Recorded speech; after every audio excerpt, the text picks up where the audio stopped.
C'était la nuit où le monde s'arrêta, le 31 août 1997. Les douces lumières de Paris brillaient dans la chaleur de la fin de l'été, tandis que la princesse Diana et son compagnon Dodi Al-Fayed s'échappaient par l'entrée arrière de l'hôtel Ritz. Leur objectif échappait à la cohue incessante des paparazzis et se réfugier dans l'appartement de Dodi tout proche. Mais ce qui devait être une évasion tranquille se transforma rapidement en l'un des événements les plus tragiques du siècle. Pendant des années, le récit officiel est resté simple, une voiture roulant à toute vitesse, un conducteur ivre et une frénésie médiatique qui a poussé tout le monde à bout. Henri Paul, chef adjoint de la sécurité du Ritz, conduisait la Mercedes-Benz noire du couple lorsque celle-ci a percuté à vive allure le 13e pilier du tunnel du pont de l'Alma. Dodi et Henri ont été tués sur le coup. Diana, grièvement blessée, a été transportée d'urgence à l'hôpital de la Pitié-Salpêtrière où elle est décédée quelques heures plus tard. Le seul survivant était le garde du corps Trevor Rhys-Jones, gravement blessé. Mais aujourd'hui, près de 3 décennies plus tard, une vague de nouveaux témoignages et documents, certains déclassifiés fin 2024 par les autorités françaises ou sous la pression du public et des médias, a rouvert des questions que beaucoup pensaient être réglées depuis longtemps. Parmi les informations les plus inquiétantes figure la confirmation du dysfonctionnement des caméras de surveillance dans le tunnel. Le Parisien a rapporté qu'Essays, des caméras ont été installées le long du passage souterrain de l'Alma, mais aucune n'a enregistré le moment de l'impact.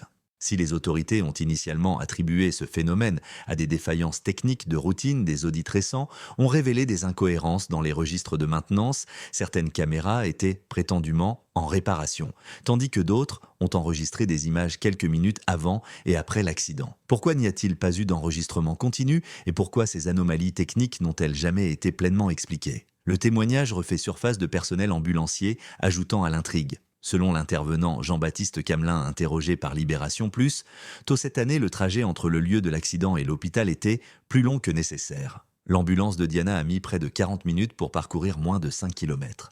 Les protocoles d'urgence français privilégient la stabilisation sur place plutôt que le transport rapide, mais de nouvelles analyses d'experts, The Lancet Neurologies, sont demandées si une intervention chirurgicale plus précoce aurait pu lui sauver la vie. Une nouvelle voix s'est également fait entendre, celle de Françoise Pied, infirmière de garde à l'hôpital de la Pitié-Salpêtrière ce soir-là. Dans une interview diffusée par la chaîne française TV5 Mondant, janvier 2025, elle affirme que Diana a brièvement repris connaissance aux urgences. Elle a murmuré quelque chose à propos de ses garçons, se souvient Piette. Elle avait peur, elle n'arrêtait pas de demander « est-ce qu'ils vont s'en sortir ?» Ces témoignages chargés d'émotions ont ravivé l'opinion publique et la suspicion. Les réseaux sociaux, notamment parmi les jeunes générations qui n'ont jamais vécu l'événement, ont été envahis de hashtags comme « J'ai Justice for Diana » et « Judge What Really Happened ».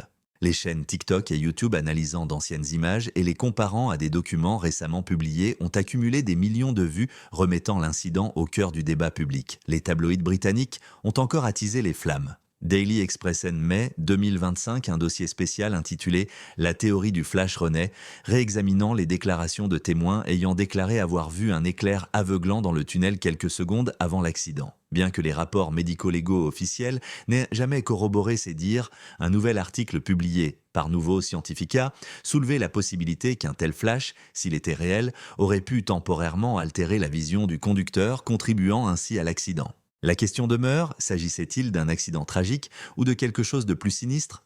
Paul Burrell, majordome et confident de longue date de Diana, a de nouveau ajouté sa voix dans une nouvelle interview avec Sky News. Diana craignait pour sa sécurité, a-t-il déclaré, faisant référence à sa désormais célèbre lettre de 1995 dans laquelle elle affirmait « Mon mari prépare un accident avec ma voiture ». Burrell insiste sur le fait que Diana était devenue profondément paranoïaque dans les mois précédant sa mort, changeant régulièrement de téléphone portable et demandant des surveillances de ses appartements. Ce malaise est aggravé par la présence de Dodi Al-Fayed, le fils du milliardaire égyptien Mohamed Al-Fayed. Nombreux sont ceux qui se souviennent aujourd'hui que quelques semaines seulement avant sa mort, Diana avait évoqué des fiançailles et selon certains proches, avait même envisagé une conversion à l'islam.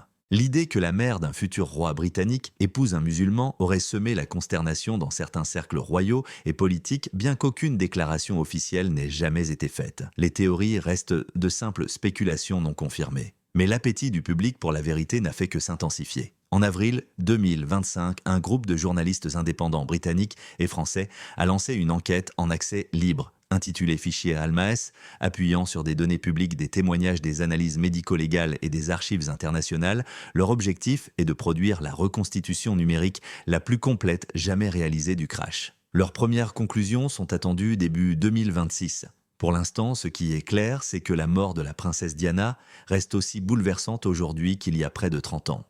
De nouvelles révélations des incohérences et des témoignages en constante évolution n'ont fait qu'accroître le besoin de réponse du public. Car au cœur de cette tragédie, il n'y avait pas seulement une princesse, c'était une mère, une humanitaire, une femme qui croyait que ses moindres faits et gestes étaient épiés. Sa dernière nuit, que l'on croyait parfaitement expliquée, est à nouveau sous les yeux. Et le monde entier la regarde une fois de plus. L'histoire de la princesse Diana et du prince Charles a commencé comme un conte de fées et s'est terminée comme une tragédie shakespearienne. Derrière les grilles du palais, entre obligations royales et portraits officiels, s'est déroulée une histoire d'amour qui a captivé l'imagination de millions de personnes avant de se dévoiler sous les yeux d'un public mondial. Les germes de cet effondrement, beaucoup le pensent aujourd'hui, ont été semés très tôt. Lorsque Charles rencontra Diana pour la première fois en 1977, il fréquentait sa sœur aînée, Lady Sarah. Mais ce n'est qu'à l'été 1980, lors d'un week-end de fête à Althorp House, qu'il commença à percevoir Diana différemment. À seulement 19 ans, Diana était timide, gentille et adorait les enfants. Des qualités qui, pour beaucoup dans le cercle royal, faisaient d'elle la future reine idéale. Les fiançailles arrivèrent rapidement. Charles la demanda en mariage le 6 février 1981 avec une bague en or blanc, 18 carats désormais emblématique, ornée d'un saphir de Ceylan de 12 carats entouré de 14 diamants solitaires. Moins de 6 mois plus tard, le 29 juillet, Diana et Charles se mariaient lors de ce que la presse surnommait le mariage du siècle, suivi par environ 1 milliard de téléspectateurs dans le monde. Mais à mesure que les cloches du mariage sonnaient et que les devoirs royaux commencèrent des fissures, ont commencé à apparaître. Dès le début, certains signes montraient que Charles n'était pas pleinement engagé émotionnellement. Interrogée lors d'une interview conjointe pour savoir s'ils étaient amoureux, Diana a répondu « Bien sûr ». La réponse de Charles, peu importe ce que signifie amoureux, a suscité un malaise chez les téléspectateurs et les commentateurs. Ce que le public ignorait, c'est que Camilla Parker Bowles n'avait jamais vraiment quitté le devant de la scène. Leur lien forgé bien avant l'arrivée de Diana se poursuivait discrètement. Diana elle-même a admis plus tard avoir senti la présence de Camilla dès les premiers jours de leur mariage. « Nous étions 3 dans ce mariage », a-t-elle déclaré lors de son interview explosive pour BBC Panorama en 1995. Cette interview a marqué un tournant non seulement pour Diana mais pour toute l'institution royale. Elle a parlé avec franchise de ses difficultés avec la boulimie, la dépression postnatale et l'isolement émotionnel constant qu'elle subissait au sein de la famille royale. La monarchie, historiquement silencieuse et stoïque, n'était pas préparée à une telle vulnérabilité en public. Pourtant, pour des millions de téléspectateurs, ce fut un moment de profonde connexion. Diana n'était plus seulement une princesse, elle était une femme trahie, blessée et prête à tendre la main. Pendant ce temps, la relation entre Diana et Charles continuait de se détériorer. Leur vie se séparait de plus en plus tant émotionnellement que géographiquement. Tandis que Charles poursuivait ses engagements officiels et se rapprochait de Camilla, Diana trouvait un sens à son engagement humanitaire. Elle prenait dans ses bras des patients atteints du sida à une époque où même les médecins hésitaient à les toucher, traversait des champs de mines en Angola, réconfortait les sans-abri et les toxicomanes. Ces actes n'étaient pas seulement symboliques, ils représentaient un changement radical dans le comportement de la royauté. Compassion, accessibilité, proximité, sans crainte. Diana devint princesse du peuple, un titre non pas accordé par la couronne mais par le public. Derrière les portes du palais, cependant, la tension montait. Diana confiait sa solitude à son personnel et à ses amis proches. Ses lettres et enregistrements personnels, dont certains furent publiés plus tard, dressaient le portrait d'une femme en quête désespérée de relations et de plus en plus inquiète pour sa sécurité. Cette peur s'est intensifiée après sa séparation d'avec Charles en 1992 et leur divorce en 1996. Durant cette période, Diana était suivie sans relâche par la presse, ses moindres faits et gestes étant scrutés. Elle changeait fréquemment de routine, évitait ses lieux habituels et aurait même demandé à des détectives privés de fouiller ses résidences à la recherche de dispositifs de surveillance. Au milieu des années 1990, elle entame une relation très médiatisée avec Dodi Al-Fayed, fils du milliardaire égyptien Mohamed Al-Fayed. Cette relation, perçue par certains comme une provocation envers l'establishment royal, décuple l'intérêt des médias. Les paparazzi les suivent à travers la Méditerranée lors de leurs vacances, sur des yachts et de leurs événements exclusifs.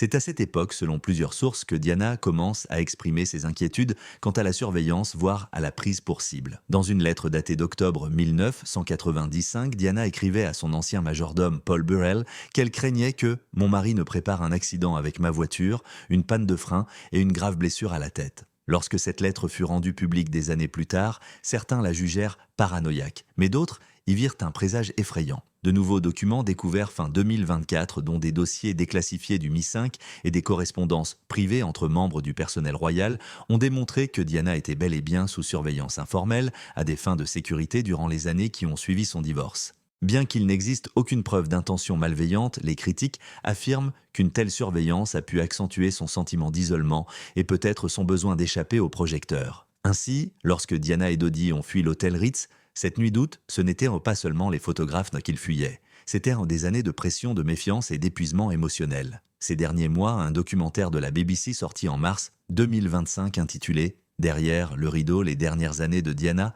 a attiré l'attention sur l'effondrement émotionnel du mariage et le fonctionnement interne de la famille royale. S'appuyant sur des extraits audio inédits et des interviews d'anciens membres du personnel du palais, le documentaire a révélé que même la reine Elisabeth avait exprimé en privé ses inquiétudes quant à la santé mentale de Diana et à l'incapacité du palais à lui apporter un soutien significatif. L'échec du mariage de Diana et Charles ne fut pas seulement une tragédie privée, c'était une fracture publique qui modifia à jamais la perception de la monarchie. Le fantasme romantique avait pris fin, mais l'héritage de ce que Diana avait enduré et de ce qu'elle avait tenté de surmonter commençait seulement à prendre forme. Près de 3 décennies après la mort de la princesse Diana, son ancien majordome, Paul Burrell, demeure l'une des figures les plus controversées et les plus fascinantes liées à son histoire. Pour certains, il est un confident fidèle qui a protégé ses secrets. Pour d'autres, il est un homme qui a troqué son souvenir contre l'attention. Mais quelle que soit l'opinion, sa voix continue de façonner l'héritage de Diana. Et en 2025, Burrell est de nouveau sous les projecteurs avec une nouvelle vague de révélations dont certaines ont ravivé la fascination et la suspicion mondiale. Burrell, qui a servi Diana de 1987 jusqu'à sa mort en 1997, est récemment apparu dans un documentaire spécial sur ITV intitulé Diana, la vérité qu'elle a laissée derrière elle, sorti en avril de cette année. Ce numéro spécial promettait des lettres, des extraits de journal intime et des enregistrements vocaux inédits dont un détail effrayant, Diana croyait être suivie non seulement par des paparazzis, mais aussi par des individus aux intentions bien plus inquiétantes. L'une des pièces maîtresses du documentaire était une note manuscrite récemment authentifiée, datant de la fin de l'année 1990, moins d'un an avant sa mort, dans laquelle Diana écrivait « Il y a des yeux dans les murs, j'ai l'impression de ne jamais être seule ». Des experts en écriture ont confirmé son authenticité, et Burrell a affirmé qu'elle lui avait souvent parlé de ses craintes d'être surveillée par des personnes proches de l'institution. Il a ensuite expliqué que Diana avait développé ce qu'il appelait une paranoïa routinière, elle consultait constamment son téléphone, évitait de répéter ses itinéraires de voyage et préparait même de faux itinéraires pour tester qui pourrait divulguer sa position. Elle n'était pas délirante, a insisté Burrell devant la caméra. Elle réagissait à une réelle pression, à une réelle hostilité et à de réelles menaces émotionnelles, voire physiques. Mais l'affirmation la plus explosive provient peut-être d'enregistrements audio prétendument enregistrés par Diana elle-même dans son appartement du palais de Kensington. Dans un passage, elle aurait déclaré « S'il m'arrive quelque chose l'année prochaine, promets-moi de protéger les garçons. Ne les laisse pas se faire manipuler. » Alors que les critiques remettent en question le timing et l'éthique de la publication de documents aussi intimes, les partisans de ces fragments affirment qu'ils offrent une compréhension plus profonde de la détérioration du sentiment de sécurité de Diana. Burrell a également donné plus de détails sur les dernières semaines de Diana avant Paris. Selon lui, Diana prévoyait de s'installer définitivement aux États-Unis avec ses fils, une décision à laquelle le palais s'opposait fermement. « Elle m'a dit que la Californie lui donnait un sentiment de liberté », a déclaré Burrell. Elle imaginait une vie loin des projecteurs, élevant ses fils pour qu'ils deviennent des citoyens du monde sans être prisonniers de la tradition royale.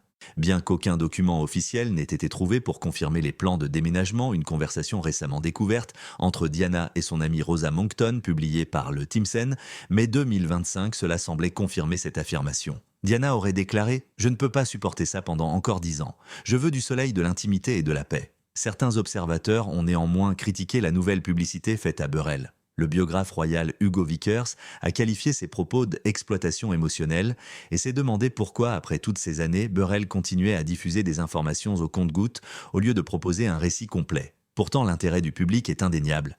Le documentaire d'ITV a été visionné plus de 12 millions de fois en 48 heures et les plateformes en ligne se sont enflammées de hashtags tels que #Diana Speaks et #Burrell Tape.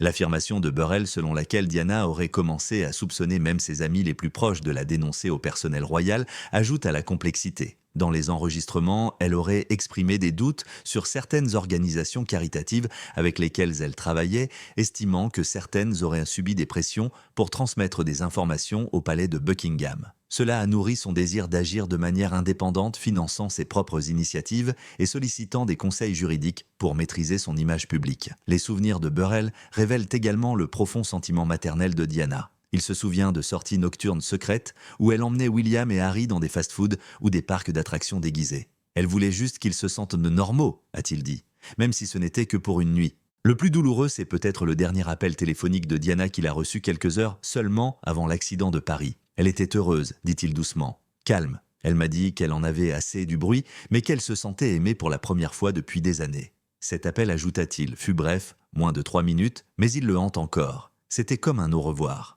Les critiques accusent depuis longtemps Burrell d'avoir exploité la mémoire de Diana. Ses mémoires antérieures, un devoir royal, a suscité de vives réprimandes de la part des membres de la famille royale, le prince William l'ayant qualifié de froide trahison. Pourtant, en 2025, certaines attitudes semblent s'être adoucies. Dans une interview accordée à Le Gardien, a déclaré un haut fonctionnaire anonyme du palais, « Nous n'aimons peut-être pas la façon dont la vérité émerge, mais parfois elle doit quand même être entendue. » En effet, les nouvelles révélations de Burrell ont relancé les appels à une nouvelle enquête. Des groupes de défense comme Justice for Diana en sommeil ces dernières années ont repris de l'ampleur, faisant circuler des pétitions et pressant le Parlement de rouvrir une enquête officielle. La responsable du groupe Mélanie Harper affirme « Nous ne disons pas qu'il y a eu un acte criminel, nous disons qu'il y a suffisamment de doutes et que les propos de Diana méritent une seconde audience. » À mesure que les archives de Burrell sont mises au jour, certaines sont désormais conservées dans une collection privée de l'université de Leeds, les questions se multiplient. Qui savait quoi et quand ? Les craintes de Diana étaient-elles fondées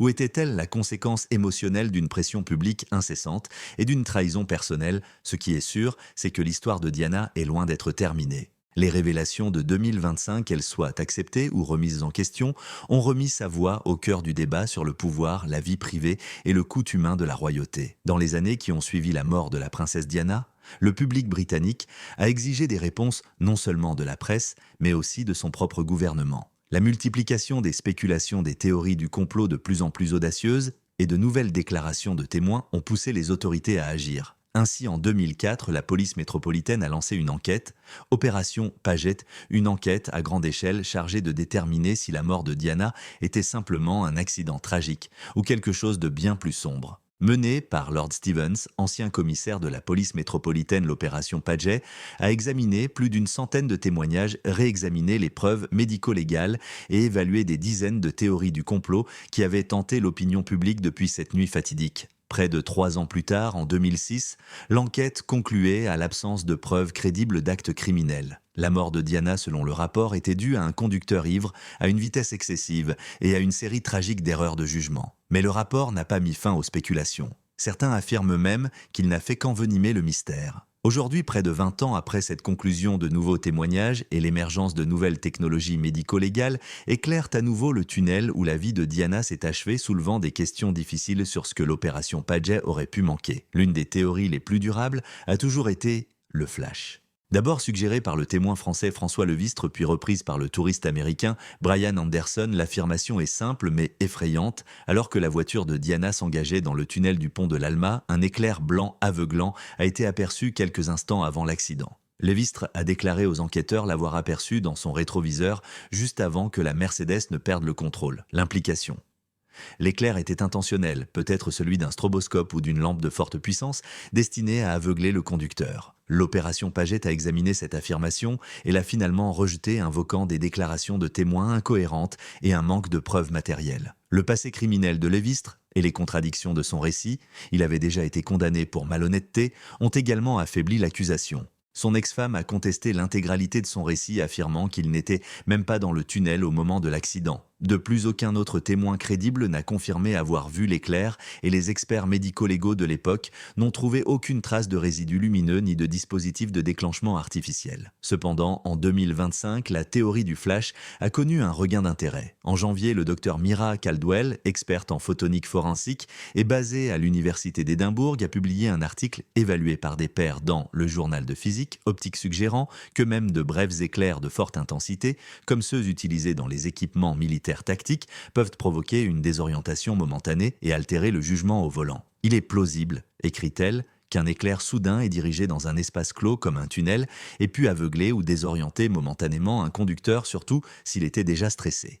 Suite à cette publication, un ancien technicien anonyme du MI6 s'est manifesté dans une Channel 4 Newsdance.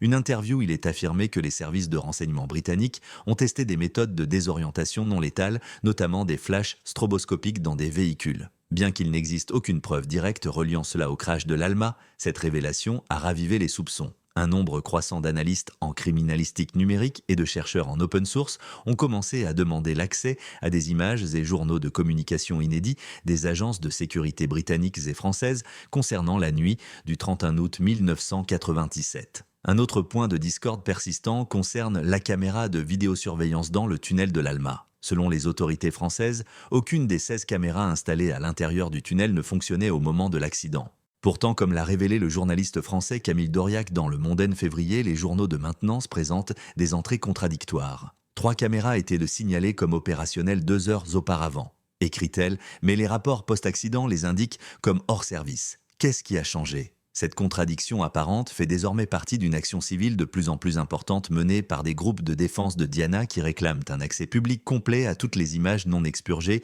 et aux journaux d'exploitation du tunnel. Le groupe affirme qu'il pourrait y avoir eu falsification active ou à tout le moins une négligence dans le maintien d'infrastructures de surveillance publique vitale.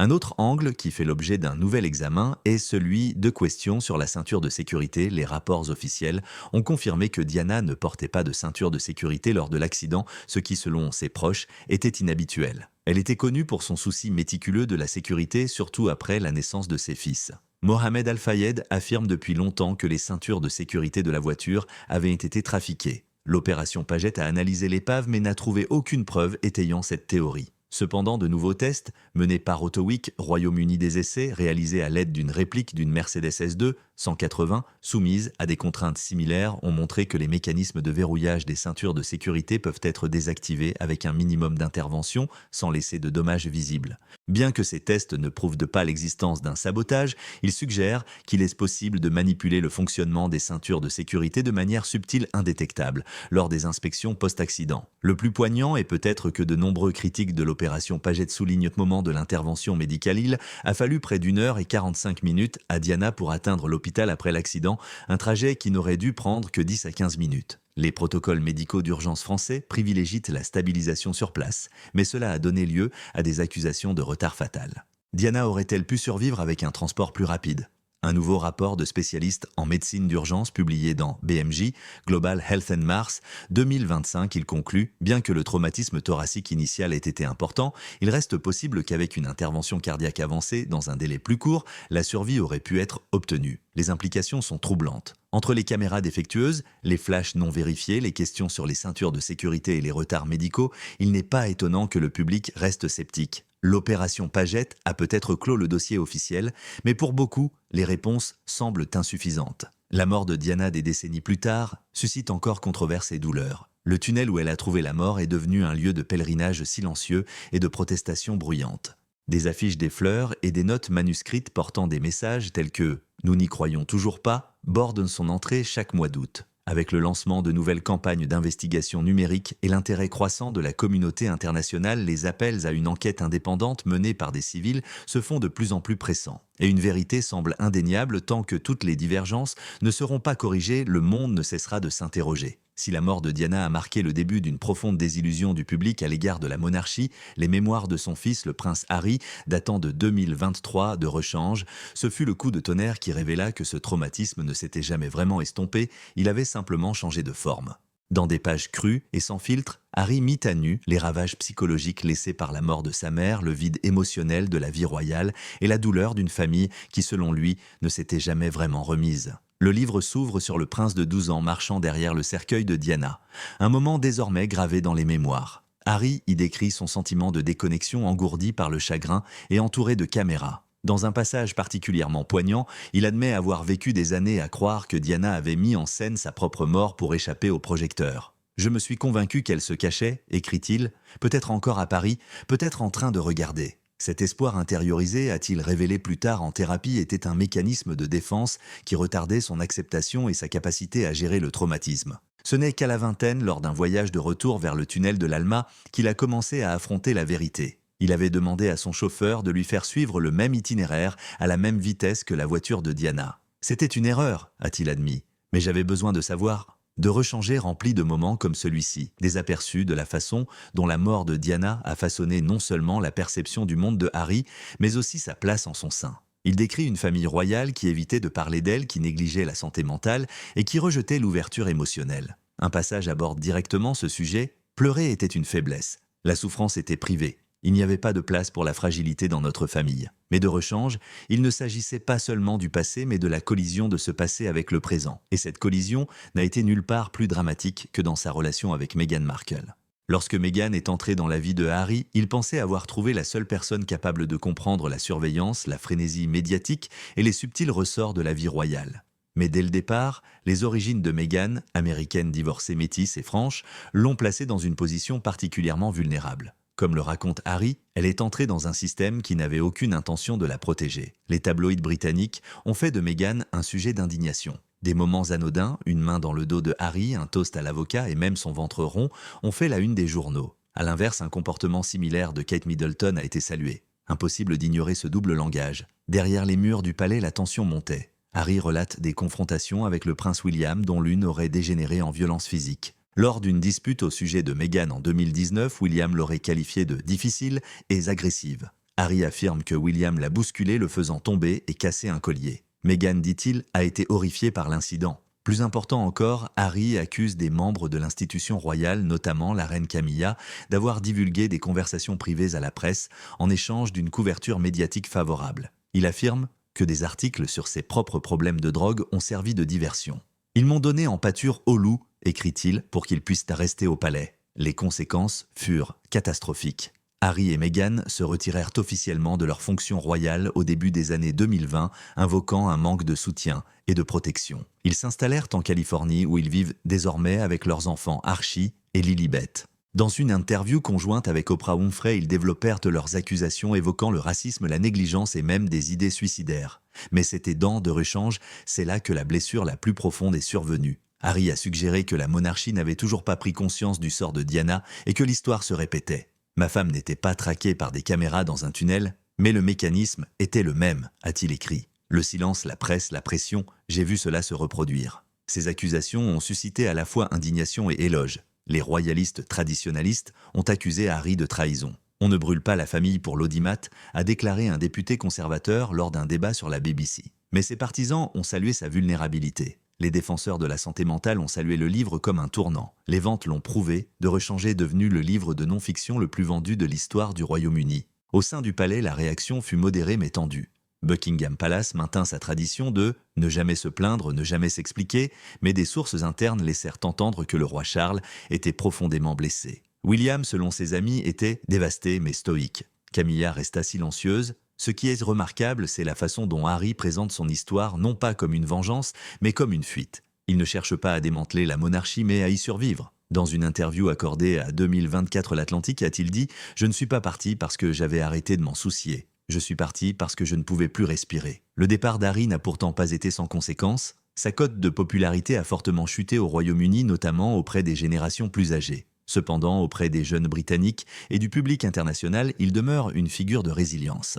Ces derniers mois, il a lancé une nouvelle initiative appelée « La promesse de Diana, une plateforme de santé mentale visant à accompagner les jeunes face au deuil et au traumatisme ». Financé par la fondation Archewell, ce projet comprend des ateliers de narration, des séances de conseil en ligne et des mémoriaux numériques. Il s'agit à bien des égards de l'héritage que sa mère aurait laissé selon lui. Que l'on considère Harry comme un fils blessé ou un prince déloyal, son histoire a ravivé la blessure centrale au cœur de la famille royale, la mort de Diana et le silence qui a suivi. De rechanger sa réponse à ce silence, un livre qui, pour le meilleur ou pour le pire, garantit que la conversation ne sera pas enterrée. Alors que de nouvelles révélations sur la vie et la mort de la princesse Diana continuèrent d'émerger, les projecteurs se sont inévitablement tournés vers les femmes qui ont façonné la monarchie en son absence, la reine Camilla et Catherine, princesse de Galles. Leurs réactions, leurs actions et leur silence ont été scrutés d'une manière qui fait écho aux difficultés de Diana face à l'opinion publique. Mais à mesure que la famille royale évolue,